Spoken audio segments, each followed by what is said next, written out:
শবে বরাতের রাতে একত্রিত হয়ে রাতভর ইবাদত করা ও পরদিন রোজা রাখা কতটুকু শরীয়ত সম্মত?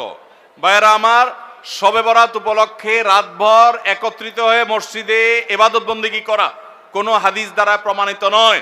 এবং দিনের বেলা যে রোজা, এই রোজা শবে বরাত উপলক্ষে না, এটা হলো শাবান উপলক্ষে রোজা।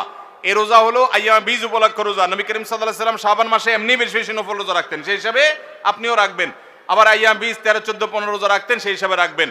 আপনি আল্লাহর ক্ষমা, এই রাতে আল্লাহ তাআলা বান্দাকে সাধারণ ক্ষমা ঘোষণা করেন, হিংসুক ছাড়া, মুশরিক ছাড়া। এই রাতের এই ফজিলত পাওয়ার জন্য আপনি চেষ্টা করলে সেটা ভালো, আল্লাহর কাছে ক্ষমা লাভের চেষ্টা করবেন, কিন্তু বেদাতি কোনো পন্থায় না। অনেকে বলে যে এত রাকাত নামাজ, অমুকটা এত সূরা এত রাকাতে পড়তে হবে, এগুলা মন গড়া কথাবার্তা, এগুলার কোনো ভিত্তি কোরআন হাদিসে নাই। আবার অনেকে মনে করে হালুয়া রুটি খাইতে হবে, আতশবাজি করতে হবে, আলোকসজ্জা করতে হবে। শবে বরাতকে কেন্দ্র করে যা হয় তার বেশিরভাগই বেদাত এবং ভুয়া, মন গড়া ভিত্তিহীন, এগুলার কোনো অস্তিত্ব কোরআন হাদিসে পাওয়া যায়। আল্লাহ আমাদের সবাইকে সুন্নাহ মেনে চলার তৌফিক দান করুন।